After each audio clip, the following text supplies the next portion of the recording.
Welcome you all to this new lesson of circuit theory. Today we'll be discussing about Kirchhoff's current law and Kirchhoff's voltage law. So before starting our today's discussion, let me tell you what we discussed in earlier classes. So in earlier classes, we had basic concept of electric circuit theory, basic terminologies associated and basic rules. Now, you may remember in last few classes we discussed about current divider rule, voltage divider rule, and also we solved some numericals applying those rules.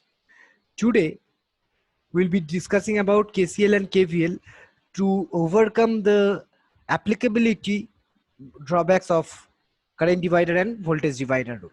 So why KCL and KVL is to be studied, that I'll first discuss with you. So the topics to be covered today is KCL, that is Kirchhoff's current law, and KVL, Kirchhoff's voltage law.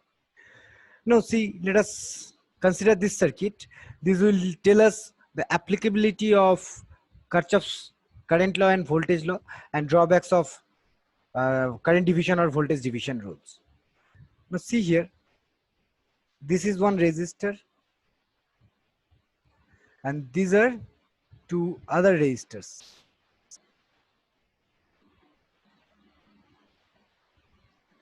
Now these two resistors are in series. These are back to back connected. So this is series combination. But with this series combination, this resistor cannot be said to be in parallel due to presence of this voltage source. If this voltage source is not there, then we could say 40 plus 1 ohm, that is series combination of 40 and 1, is in parallel with 30 ohm.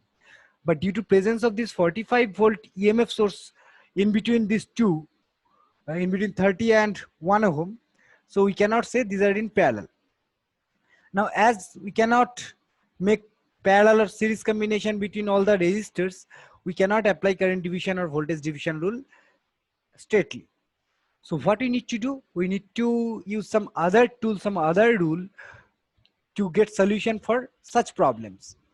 So this is the drawback of voltage division or current division rule. The drawback implies that these resistors are cannot be made in series or in parallel combination. That is why current for division rule or voltage division rule will not be applicable for such complex circuits. In order to get calculated values for different parameters, different variables, we must opt for some other tool that can be Kirchhoff's current law or voltage law together can be applied. We can apply different network theorems such as Thevenin, Norton, superposition, which will be discussed in later classes. So this is why we must study KCL and KVL. Now let us start with Kirchhoff's current law. What is Kirchhoff's current law? Kirchhoff's current law is applicable at a particular node and it is associated with current. Suppose there is one node. Now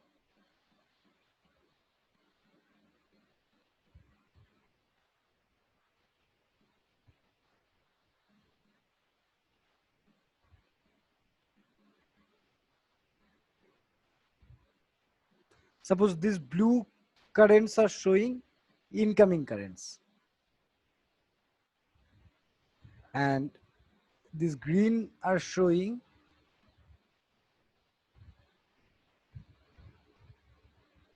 outgoing currents. Okay, now at this particular node, say this is node A, these two blue currents are entering and these three green currents are leaving. So the amount of current entering at a particular node A should be equal to the amount of current leaving that node. So for a particular node, the amount of current entering or sum of all the currents entering a node should be equals to sum of the outgoing currents. So based on that fact, See, let us try to understand the statement.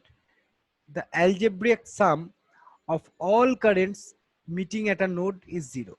What do you mean by algebraic sum? Suppose this is I1, this is I2,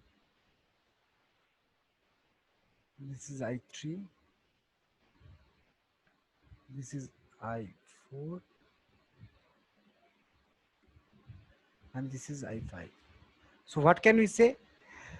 We can consider incoming currents as positive. If we consider incoming current at a node as positive, outgoing currents must be considered as negative.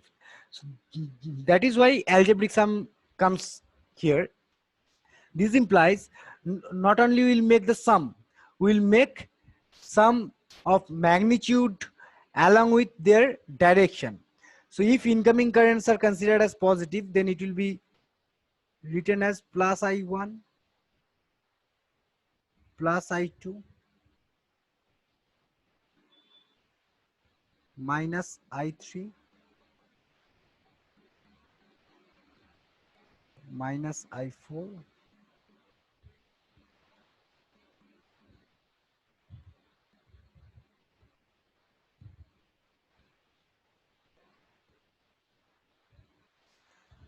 Okay, see here we have assigned plus sign to the incoming currents at node A, and we have assigned minus sign to the outgoing currents from that particular node. So here we can say that the algebraic sum means it is having magnitude, it is considered magnitude as well as direction of current. Incoming current may be considered as positive, outgoing current should be considered then as negative. Someone can consider outgoing current as positive, then incoming current should be considered as negative. So any current, whether it is incoming or outgoing, it may assign it with positive sign. But remember, if incoming is assigned with positive, outgoing must be assigned with negative and vice versa. So based on that fact, now see, taking I3, I4 and I5 in the right side of the equation, we can write I1 plus I2 equals to I3 plus I4 plus I5. That means sum of incoming currents equals to sum of outgoing currents. So alternatively, what can we write? Sum of incoming currents at a node must be equals to sum of outgoing currents. Here we have not mentioned algebraic sum because sum of all the incoming currents should be equals to sum of outgoing currents. Okay. Now let us consider this circuit. This circuit is having some different nodes A, B, C, D. For particular node A, I in is entering. So at node A, I in is entering, I1 and I2 are leaving. So there are three currents associated with this node A. So sum of incoming current, that is only one current is entering. So I in is there, should be equal to I1 plus I2. There are two leaving currents, I1 and I2. Similarly at node B, I1 is entering, but I2 and I3 are leaving. So I1 is entering, I2 and I3 are leaving. At node C, I2 entering, I7 entering.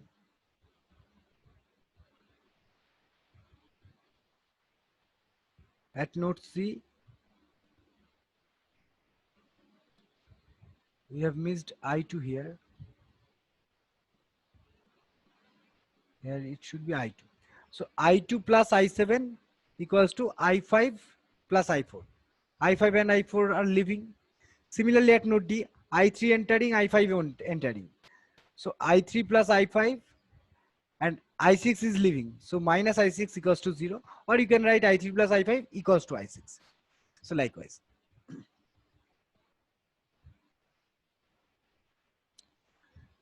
So this is what about KCL. It's a simple law. Just look at a particular node, check which are incoming currents and check which are outgoing currents. Then equate all the incoming currents, sum of all the incoming currents with sum of outgoing currents for that particular node. Now let us come to KVL. KVL is applicable for a particular loop or for a particular closed path, and it is associated with voltage.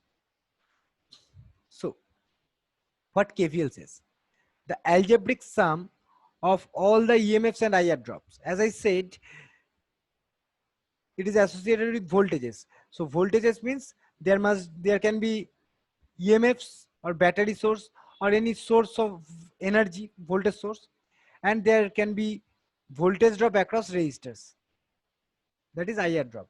So voltage across this will be, suppose this is I current, then voltage across this R1 will be V equals to IR1. Now this resistor consumes this voltage, this amount of voltage I into R1. Whenever I current passes through R1 resistance, the resistor will consume I into R1. That is why I have mentioned here voltage drop across resistance. Voltage gets dropped at the resistance, but this EMF generally gains the voltage. So there are some source of energies and there are some receiver of energy. So sum of all the voltage sources, algebraic sum of all the voltage sources and EMFs, voltage sources or EMFs and IR drops in a closed path should be 0. Or conversely, what can you say? The amount of gain in voltage should be equals to drop in voltage. Okay. So sum of EMFs and IR drops in a closed path should be 0. This is algebraic sum. Why? Because rise in voltage could be considered as positive, whereas fall in voltage or drop in voltage would be considered as negative. So the question is, how do we know whether there is one gain of voltage or whether there is fall in voltage? That we'll be discussing in next slide. So whether one voltage is to be assigned with plus sign or minus sign, that could be decided by following the rule or sign convention, which is discussed in next slide. As of now, see here, this is 45 volt, which is supplying power to all these 3 resistors. So this 45 volt should be divided in all 3 resistors. Now if we apply voltage divider rule, what would be voltage drop across this? Voltage drop across 5 ohm will be, voltage drop across 5 ohm is 5 by 5 plus 10, 15 plus 7.5, that is 22.5.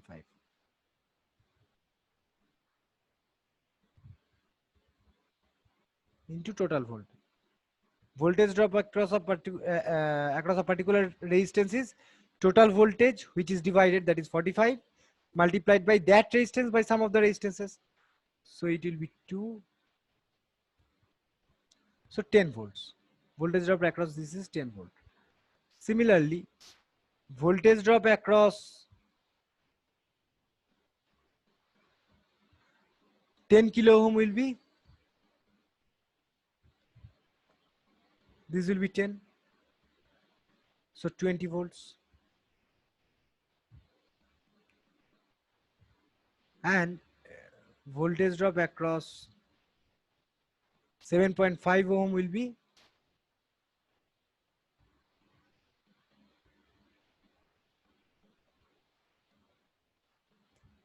7.5 into 2, that is 15. Now add all these voltages, 10 plus 20, 30, 30 plus 15, 45. So this energy will be divided in 3 resistors according to voltage divider. So if, as this energy 45 volt is supplying and as these 3 resistors are consuming, so what can we say? 45 is supplying means 45 can be considered as positive, and these 3 are consuming means could be considered as negative. So total voltage in this closed path could be 45 minus 10 minus 20 minus 15, which is equals to 0. So this is KVL. So KVL states that in a closed path, algebraic sum of all the EMFs and IR drop will be 0. Now, why algebraic sum? Because some EMFs or IR drops will be assigned with plus, some will be assigned with minus.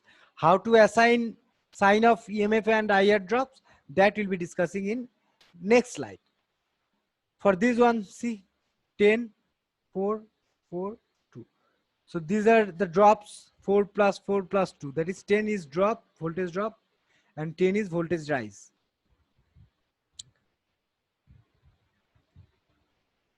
Move to next slide. Now sign convention. How to assign sign of all the EMFs and IR drops. Remember this note. Assume plus sign for rise in potential along the direction of your travel. Okay. So see, there is no hard and fast rule to assign plus sign to rise in potential all the time. You may assign minus sign to rise in potential as well. But remember, if you assign plus sign to rise in potential, for fall in potential, minus sign has to be assigned. So for rise in potential along the direction of your travel, assume plus sign. See, suppose this is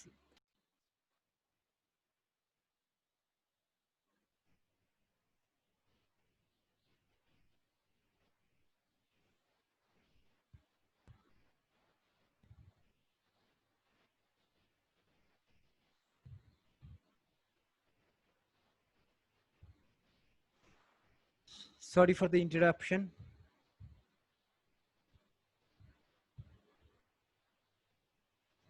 See,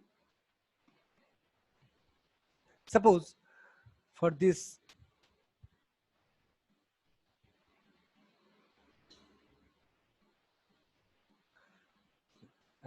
suppose this is your direction of travel, means you are traveling from A to B.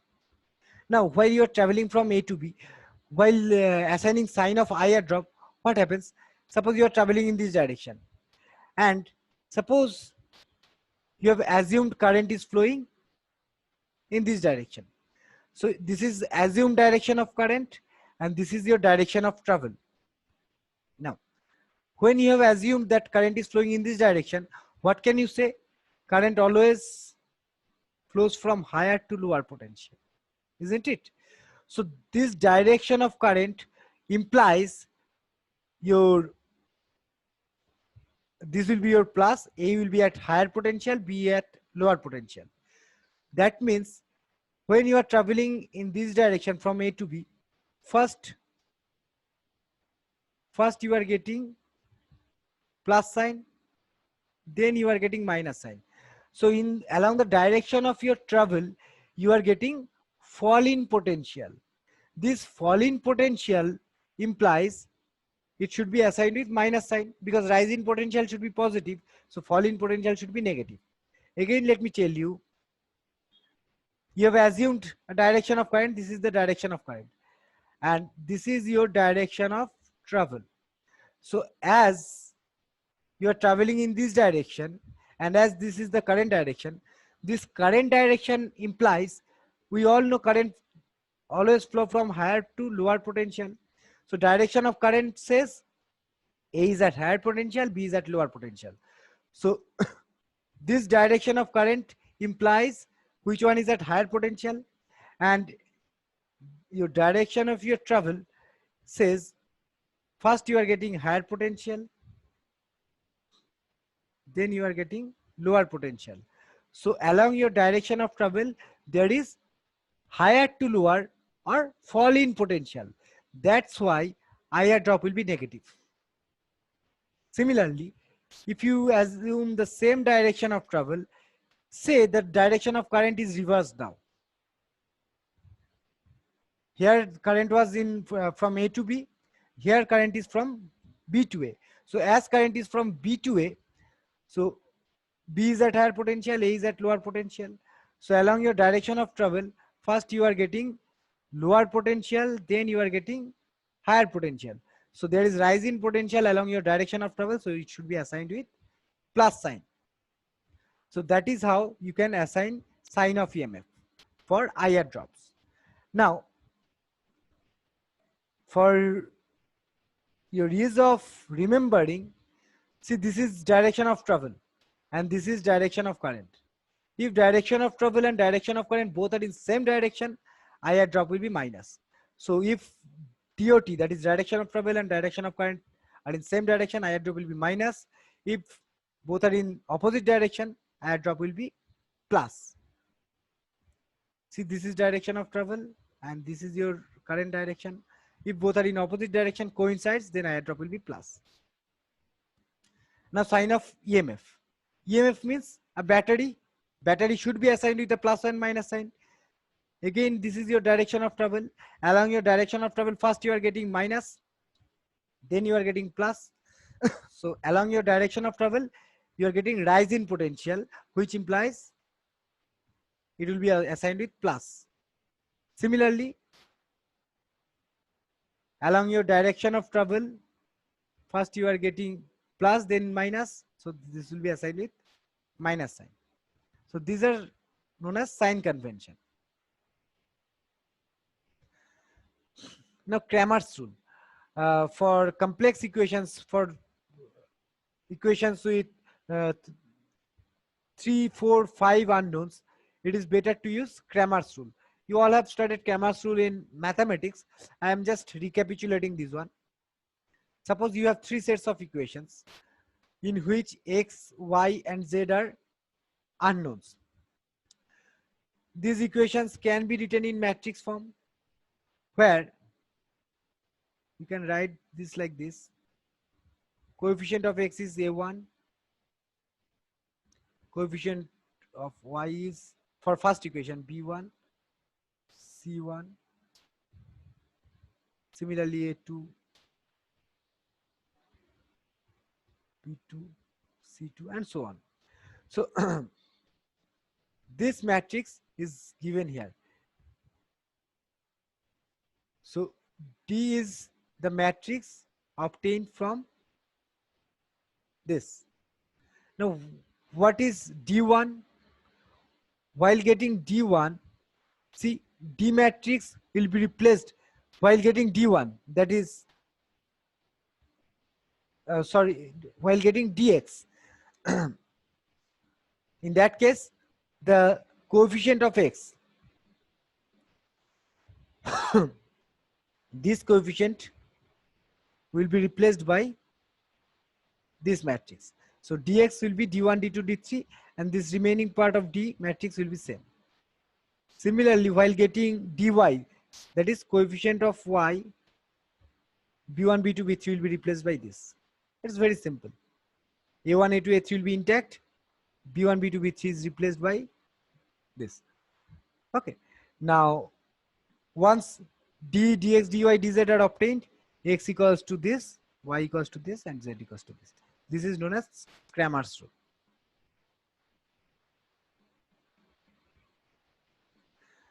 Now, how can we solve network equations using Kirchhoff's law? See, first step is distribute current among all the branches. While distributing current, you don't need to think of actual direction of current. You may assume any direction of current. If your assumed direction is wrong, then you'll get negative answer. So negative current implies you have assumed current in opposite to the actual direction. So there is nothing to worry about distribution of current, in which direction current is to be distributed. You can assume any direction of current. So first step is distribute current among all the branches. Second step is assume clockwise or anti-clockwise direction of travel in each loop. So for different loops, assume clockwise or anti-clockwise direction of travel. I would suggest to assume clockwise direction of travel for all the time. This would make calculations easier for you. as you are at learning stage, you will not get confused with whether clockwise direction is to be assumed or anti-clockwise. Assume clockwise for all the time. Apply KCL at each node, apply KVL in each loop, solve for unknowns using Cramer's rule. So first task is to distribute current among all the branches, then assume any direction of travel in each loop, preferably clockwise direction, then apply KCL, then KVL, and then get solution for the equations. Let us understand this one. See here, we have, which are the unknowns? I1, I2, and I3. These three currents are to be solved. So for these three currents, I1, I2, and I3, see at node A, I3 is entering. Our first step was to distribute current among all the branches. In the question, current is already distributed, so we can skip this first step. In second step, assume direction of travel. I'm coming to that later. In third step, it is told to apply KCL at each node. So at node A, I3 is entering, I2 leaving, I1 leaving. So I3 minus I2 minus I1 equals to 0. Entering current is considered as positive. So I3, I1 and I2 are leaving. So I1 minus I2 equals to 0. Similarly, at junction D, you will get the same equation. So you can consider any of these two equations. So from KCL, you have got one equation. Now what you need? You need two more equations to get solution for all these three. Because we know to get solution for three unknowns, we should have three equations. So one equation can be obtained from KCL. Another two equations can be obtained from by applying KVL in any two loop. So let us apply KVL in these two loops. So say this is your direction of travel.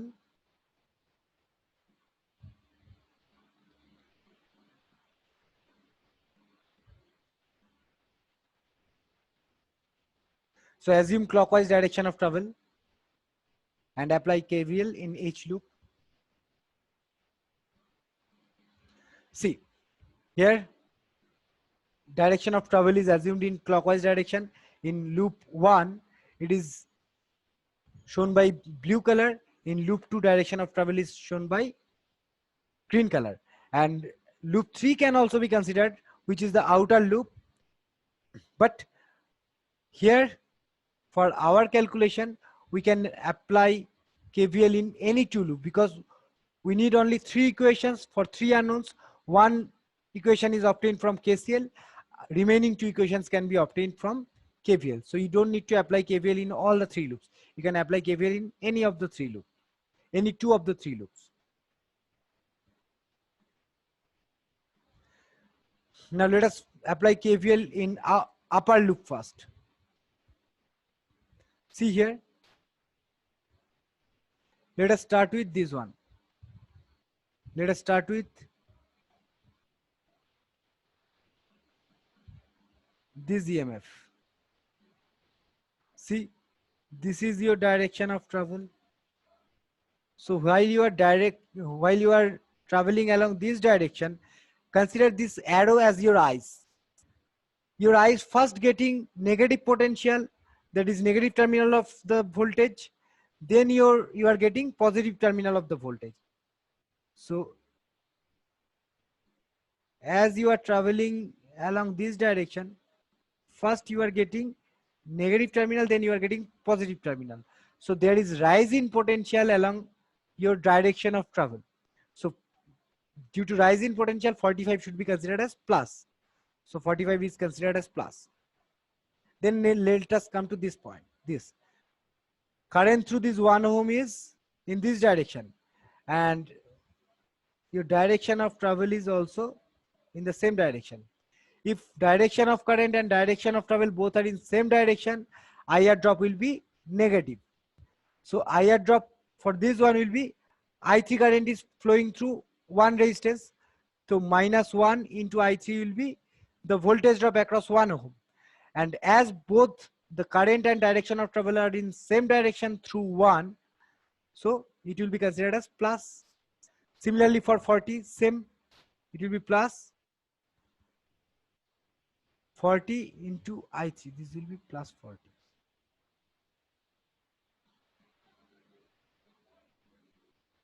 Sorry, it will be minus. If direction of current and direction of travel both are in same direction, it will be assigned with minus, as like this one. So direction of current and direction of travel both are in same direction implies IR drop will be negative. So as through 1 and through 40, current is flowing in this direction, and in both the cases, direction of travel is this. So IR drop will be minus for both the cases. But what about this 30 ohm? Through this 30 ohm, I1 current is flowing in this direction, and this is your direction of travel, clockwise direction of travel. So both are in same direction, it will be minus 30 I1. So this is one equation for upper loop. For next loop, similarly you can write, this is your direction of travel. So through 40, this is your direction of travel, and this is direction of current. Both coincides, opposite direction. So IR drop will be 40 into I3 and should be assigned with plus. So plus 40 I3. Similarly for 1 ohm, plus 1 into I3. Your direction of travel is this through 45. So first you are getting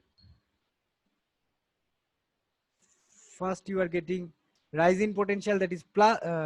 First you are getting plus terminal, then you are getting minus terminal. So there is fall in potential along direction of your travel. So it will be minus 45. Through 20, current is in, I2 is flowing in this direction. So this is direction of current.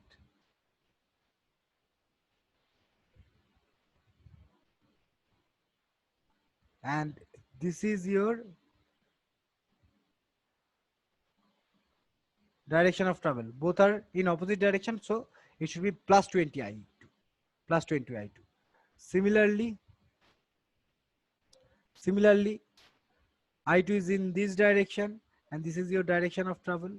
So through 1 ohm, direction of current and direction of travel are in opposite direction. So 1 into I2 will be plus, and this direction of travel implies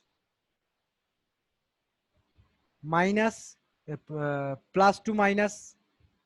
So plus to minus means fall in potential. Fall in potential is minus 85. So that is how you can get the solution. So let us move to next slide. Now in this slide, see, equation 1 is obtained from junction A, equation 2 is obtained from loop 2, and equation 3 is obtained from loop 3. So now you can you can solve these three equations by using Cramer's rule or by using method of elimination. Anything you can apply to get the solution. So that is how you can apply KCL and KVL together to get solution for currents or voltages for a particular branch. So in next class, we'll be solving some more numericals on applying KCL and KVL. As of now today, I'm ending up here. Catch you later in next class.